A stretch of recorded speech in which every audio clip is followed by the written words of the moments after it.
everyone, welcome to Nadia Atmaji's YouTube channel. Di episode kali ini, aku akan ajak kamu keliling East London. Daerah timur London ini tidak seramai di Central. Pedestriannya juga lebih luas dan jalanan terasa lebih tenang. Ada 3 tempat yang akan aku tunjukin ke kalian nih. Pertama, Tottenham Town Hall, terus Masjid Turki Süleymaniye, dan Museum of the Home. Wow, seperti apa ya keseruannya? Ayo ikutin aku.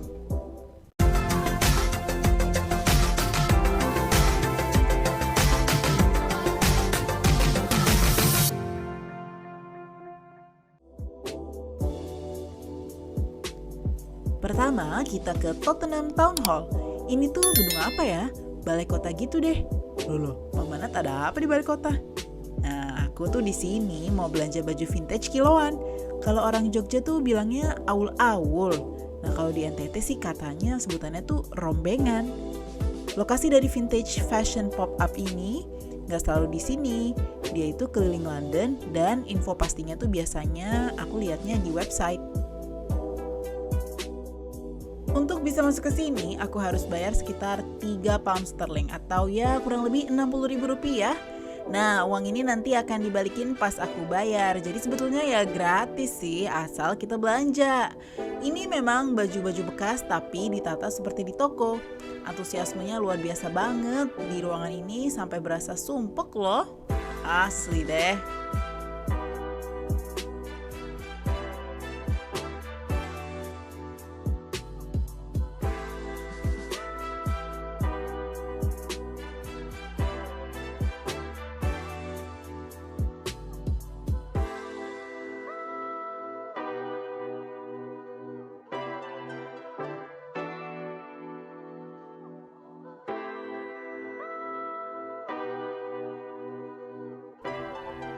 Untuk harganya, per 1 kilogram baju adalah 20 pound sterling. Ada juga yang dijual satuan untuk yang merek lebih eksklusif.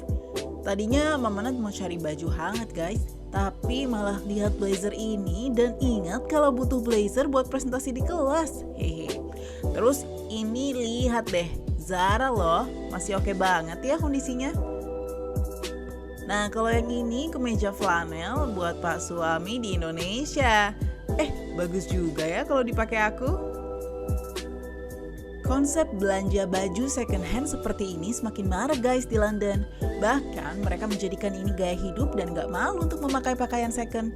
Tujuan dari gerakan sustainable ini adalah untuk memperpanjang umur produk tekstil. Karena selama ini kalau tidak digunakan, baju-baju itu jadi sampah yang super menumpuk dan merusak lingkungan. Laporan tahun 2021 dari World Economic Forum menunjukkan industri fashion dan rantai pasokannya sebagai pencemar terbesar ketiga di planet ini setelah industri makanan dan konstruksi. Beberapa warga London yang aku temuin mengaku senang dengan adanya konsep baju second seperti ini dan justru lebih suka belanja second karena barangnya vintage dan unik. Hi, my name is Shola. I'm from South London. I'm originally from Nigeria. Yeah, but I've lived here for about 22 years, so yeah, I get 2 cultures. This is my first time here, and yeah, it seems like fun. I got a nice little jacket. It looks lovely, yeah, vintage, and this is what I was looking for, just something unique. In the shops now, you just find generic stuff. Everyone looks alike. Hello, what's your name? My name's Anna. And you're originally from here? Yeah, I'm originally from London. Oh, okay, I see that you're just coming out from the market. What do you think of it? I think it's great. I think there's a lot of stuff. It's quite a lot of stuff to get through. I was also coming for hats, and I really wanted to get like hats and accessories, but I haven't managed to get any of those because there's no hats. But I like it. It's touring around London. I think it's pretty cool. Yeah. Because I'm from Indonesia, I didn't bring many clothes, and I have so many. I think it's a great opportunity to buy it here. Yeah, no, I mean, I think it is good, and I think as people increasingly don't want to buy clothes new because they want to buy more second-hand clothes, I think things like this are great. Selanjutnya kita mampir ke Masjid Turki yuk. Ini masjid pertama yang aku kunjungin selama di London. Bangunannya sih batu bata khas Inggris, tapi ada ubin cantik ala Turki yang menghiasi dekor eksterior dan interiornya. Pembangunan masjid ini dimulai pada tahun 1994 dan akhirnya dibuka untuk umum pada bulan Oktober 1999. Dengan total luas lantai 8.000 meter persegi, total kapasitas masjid bergaya Ottoman ini adalah sekitar 3.000 orang.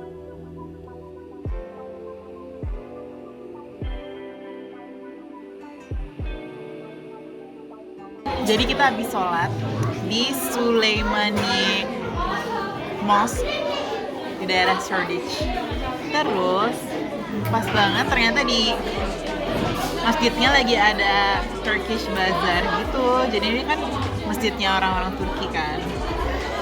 Dan kita tadi nyobain beberapa makanan, tapi sayangnya udah habis. Enak banget nih, ini sayur. Jadi ada kayak brokoli-brokolinya gitu.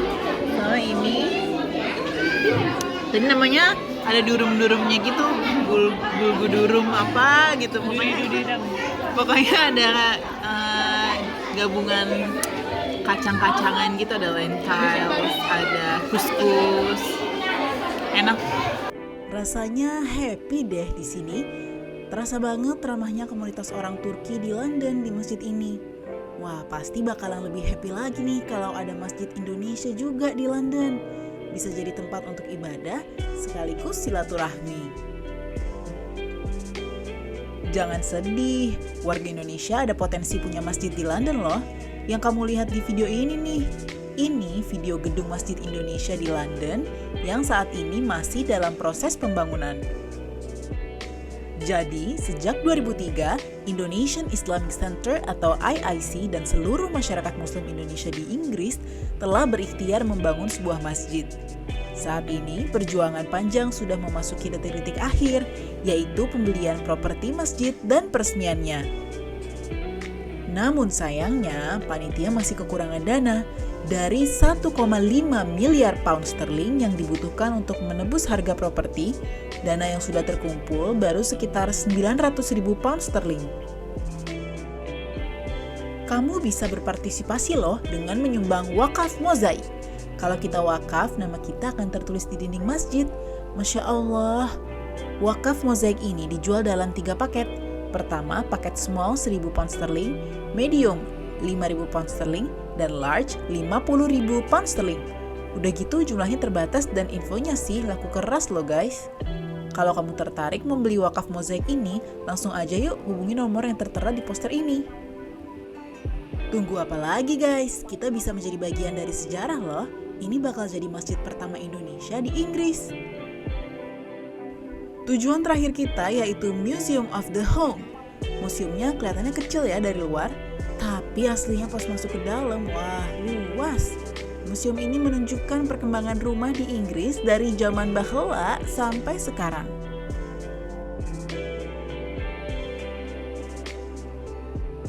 Di awal kita ditunjukkan lukisan yang menggambarkan suasana keluarga menggunakan ruangan-ruangan yang ada di rumah. Lalu ada juga barang-barang yang biasa kita temui di ruangan tertentu. Waduh, mirip boneka arwah nih.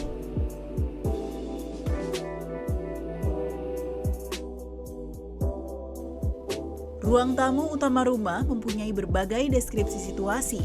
Aula yang ramai, ruang tamu formal, ruang tamu yang nyaman. Rooms Through Times didasarkan pada rumah asli London dan pemiliknya memiliki cukup dana untuk dekorasi dan hidup dengan nyaman.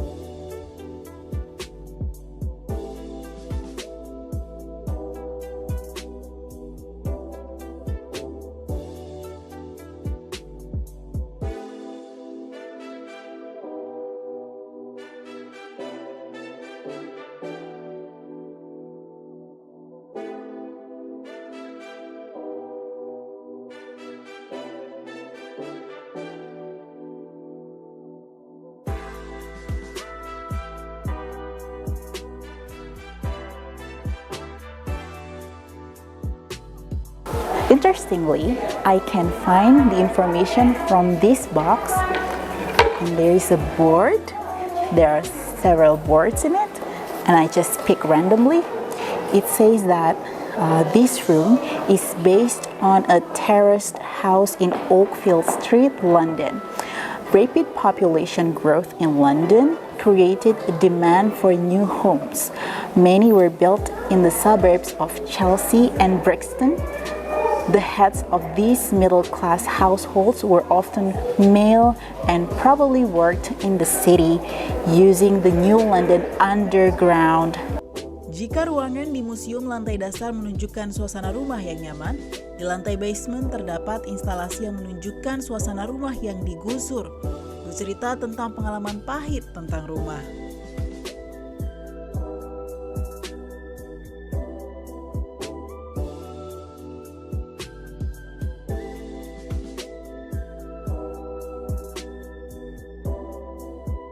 Kata rumah memiliki banyak arti. Hal itu bisa berupa ruang fisik tempat kita tinggal atau perasaan yang melampaui waktu atau tempat tertentu.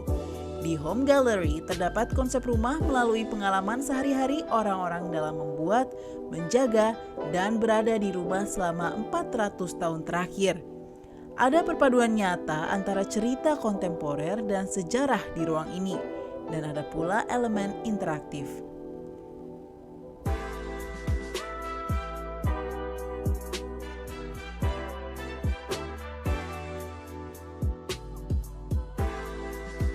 Di galeri ini, kamu akan memahami bagaimana ide tentang kenyamanan terus berubah, terutama pencahayaan dan furnitur. Digambarkan pula betapa banyak rumah yang menjadi tempat berdoa, merayakan hari raya, mengekspresikan identitas keagamaan. Bagaimana waktu luang kita di rumah telah berkembang dengan perangkat mengubah cara kita berinteraksi satu sama lain. Gardens Through Time menunjukkan bagaimana taman kota telah berkembang selama berabad-abad. Taman-taman ini menunjukkan perubahan dalam masyarakat dan dunia yang lebih luas, serta menunjukkan mode dan inovasi saat tertentu. Banyak rumah dan perkotaan hanya memiliki taman kecil, dan taman seringkali merupakan ruang serbaguna untuk tujuan praktis dan kegiatan rekreasi. Taman selalu menjadi kunci untuk menciptakan perasaan seperti di rumah dan menghubungkan orang dengan lingkungan mereka.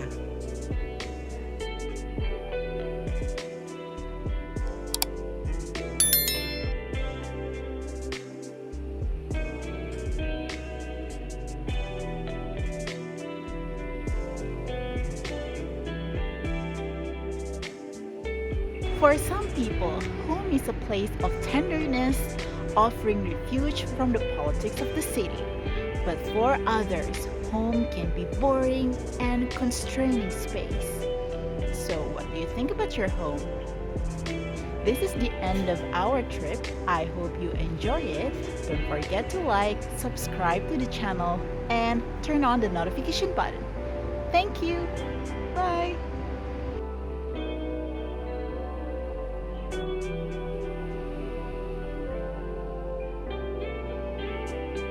2, 3